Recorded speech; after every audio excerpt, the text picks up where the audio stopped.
Hello students, this is CA Karishma Bansal from My Future Academy. आज अपन लोग प्रॉक्सिमेट क्लॉज से चालू कर रहे हैं। प्रॉक्सिमेट क्लॉज ये बोलता है कि आप लोगों को कंपेंसेशन मतलब इंश्योरेंस कंपनी सिर्फ और सिर्फ तब कंपेंसेशन देगी अगर आपका जो जिस वजह से लॉस हुआ है वो पॉलिसी के अंदर मेंशन था। मतलब अगर आपने फायर इंश्योरेंस लिया है तो वो फायर इंश्योरेंस कंपनी आपको तभी वो लॉस प्रोवाइड करेगी। अगर आप लोगों को लॉस फायर से हुआ है, वाटर से हुआ है, तो वो आपको उसका लॉस को प्रोवाइड नहीं करेगी। यहाँ पे आगे क्या बोला हुआ है कि when the loss is a result of 2 और मोर कॉज। जैसे अब तुम लोगों को फायर से भी लॉस हुआ है, पानी से भी लॉस हुआ है, तो अब तुम लोगों को यहाँ पे क्या माना जाएगा कि लॉस फायर से हुआ है या वाटर से हुआ है। तो ऐसा बोला जाएगा कि इन दोनों में से जो मोस्ट प्रोमिनेंट था, जिस वजह से ज़्यादा लॉस हुआ है, उसको कंसिडर किया जाएगा। और अगर वो प्रॉक्सिमेट क्लॉज के अंदर आता है, मतलब अगर फायर की वजह से हुआ है और तुमने फायर इंश्योरेंस लिया है, तो भाई तुम लोगों को पैसा मिलेगा। पर ऐसा माना जाएगा कि फायर और वाटर दोनों से नुकसान हुआ है, वाटर से ज़्यादा वाटर प्रोमिनेंट है, तो तुम लोगों को लाइफ जो तुम्हारा इंश्योरेंस का अमाउंट है वो नहीं मिलेगा। ठीक है, तो प्रॉक्सिमेट क्लॉज मतलब कॉज मतलब कि भाई आपके कॉन्ट्रैक्ट में जो कॉज मेंशन है उसके वजह से जो लॉस अराइव होगा उसके रिलेटेड ही आपको कंसिडरेशन मिलेगा, उसके अलावा आपको कंसिडरेशन नहीं मिलेगा। फिफ्थ वाला प्रिंसिपल बोलता है सब्रोगेशन। प्रिंसिपल ऑफ सब्रोगेशन में क्या लिखा गया है कि जैसे कि ये इंश्योरर है और ये इंश्योर्ड है, तो हुआ क्या, इसकी प्रॉपर्टी डैमेज हुई। अब प्रॉपर्टी डैमेज होने के बाद इसकी प्रॉपर्टी 70% डैमेज हुई। कितनी डैमेज हुई? 70%। इसने इसको भाई पैसा दे दिया, जितना इसका डैमेज का पैसा होता है पूरा पैसा दे दिया। तो अब ये जो प्रॉपर्टी जो ये डैमेज हुई है 70% प्रॉपर्टी, वो इसकी है या इसकी है? वो इसकी है। हमेशा याद रखना कि अगर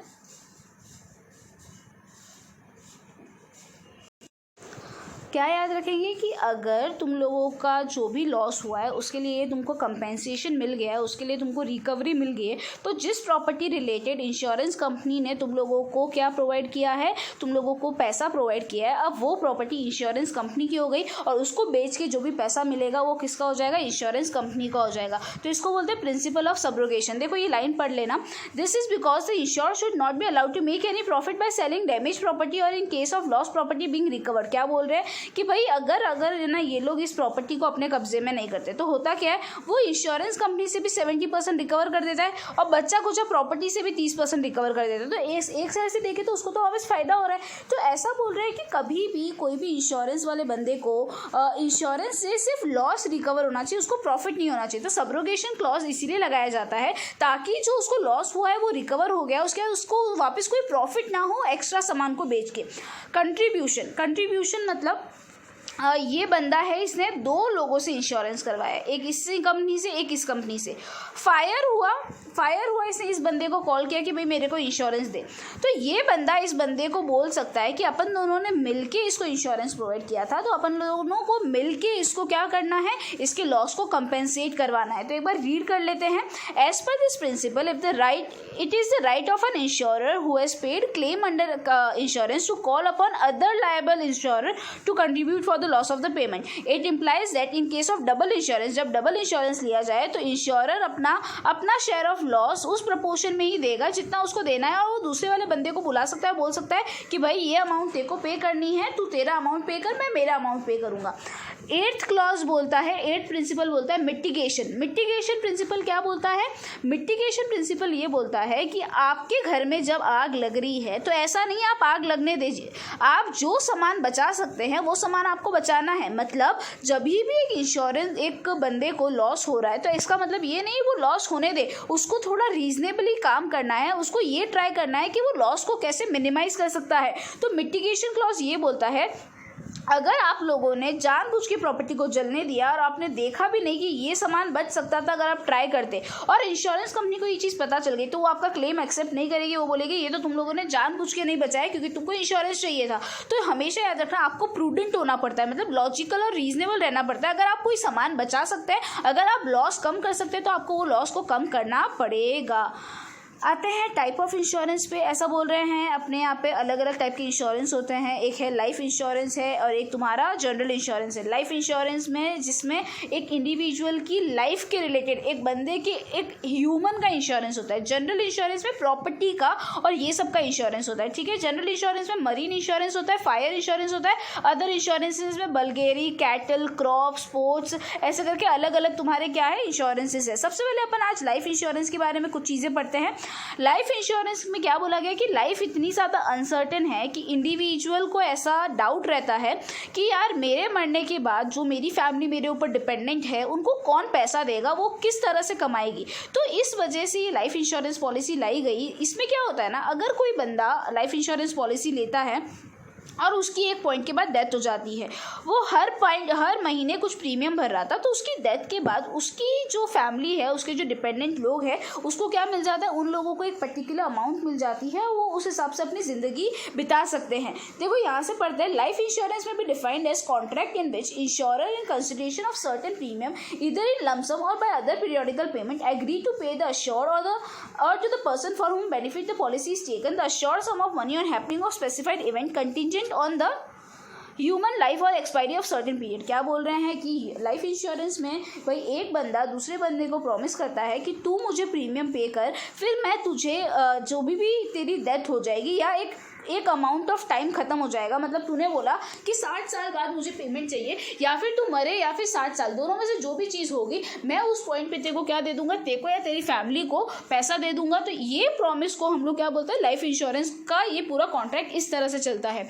यहाँ पे Thus, the insurance company undertake to insure the life of a person in exchange of sum of money called premium। यहाँ पे लाइफ इंश्योरेंस कंपनी क्या कर रही है, सामने वाले बंदे को इंश्योरेंस प्रोवाइड कर रही है, किसके एक्सचेंज में, प्रीमियम के एक्सचेंज में। ये प्रीमियम आप लोग लमसम मतलब एक साथ दे सकते हैं, मंथली दे सकते हैं, क्वार्टरली दे सकते हैं, हाफ ईयरली दे सकते हैं, जैसे आप लोगों ने वो प्लान सेलेक्ट किया है उस बेसिस पे। उसके बाद कंपनी प्रॉमिस करती है कि भाई उसकी डेथ पे या फिर एक पर्टिकुलर एज अटेंड करने के बाद वो उसको वो पैसा वापस दे देगी। दिस एग्रीमेंट और contract which contain all the terms and condition, जिसके अंदर सारे एग्रीमेंट लिखे होते हैं, वो तुम लोगों को उसको पॉलिसी बोलते हो। जिसको अश्योरेंस दिया जाता है, जिसका इंश्योरेंस करवाया जाता है, उसको अश्योर्ड बोलते हैं। The insurance company is the insurer and consideration paid by assured is the premium. भाई जो इंश्योरेंस कंपनी है वो इंश्योरर है और जो कंसिडरेशन पे किया जाए, जो प्रीमियम पे किया गया है, जो पैसा पे किया गया है, उसको हम प्रीमियम बोलते हैं। प्रीमियम कैसे भी पे कर सकते हैं, पीरियोडिकली या इंस्टॉलमेंट में, वो अपन बात कर चुके हैं। अब अपन लोगों को मेन यहाँ पे देखना है कि लाइफ इंश्योरेंस पॉलिसी के मेन जो है ना बोलते हैं ना कंटेंट क्या है, एलिमेंट्स क्या है। वो इज द एक लाइफ इंश्योरेंस कॉन्ट्रैक्ट जब बनाया जाता है ना, तो वो एक वैलिड कॉन्ट्रैक्ट होना चाहिए। मतलब कोई भी बंदे ने फोर्सफुली एक दूसरे को, वो बोलते हैं ना, एक दूसरे पे थोपा नहीं होना चाहिए, फ्री कंसेंट होना चाहिए। यहाँ पे कोई भी अनलॉफुल चीज़ नहीं होनी चाहिए, कोई भी अनलॉफुल ऑब्जेक्ट नहीं होना चाहिए कॉन्ट्रैक्ट को करने के। एक लॉफुल कॉन्ट्रैक्ट तभी होता है जब ये सारी चीज़ें, भाई कोई प्रेशर नहीं डाला गया है, फ्री कंसेंट है, फिर कोई इलीगल ऑब्जेक्ट नहीं है, ये सारी चीज़ें अगर फुलफिल होती है तो उसको लीगल कॉन्ट्रैक्ट माना जाएगा। और लाइफ इंश्योरेंस कॉन्ट्रैक्ट क्या होना चाहिए, कंपल्सरी लीगल कॉन्ट्रैक्ट होना चाहिए। सेकेंड, यहाँ पे अटमोस्ट गुड फेथ होना चाहिए, मतलब दोनों को यहाँ पे सारी इन्फॉर्मेशन एकदम प्रॉपर और सही डिस्क्लोज करनी है। अगर आप लोगों ने सही इन्फॉर्मेशन डिस्क्लोज नहीं की तो ये कॉन्ट्रैक्ट को वॉइड माना जाएगा और इस तरह ऐसा माना जाएगा कि आप लोगों ने यहाँ पे फॉल्स इन्फॉर्मेशन दी है और आप लोगों को इंश्योरेंस नहीं मिलेगा। इसीलिए आप लोगों को वैलिड इन्फॉर्मेशन देनी है, जो इन्फॉर्मेशन पूछी गई है वो आपको प्रॉपर बतानी है। और अगर सामने वाले ने कोई इन्फॉर्मेशन नहीं पूछी पर आपको लग रहा है कि ये इन्फॉर्मेशन बताना ज़रूरी है, इस इन्फॉर्मेशन के बिना बोलते हैं ना कॉन्ट्रैक्ट सही नहीं रहेगा, तो वो भी आपको डिस्क्लोज करनी पड़ेगी।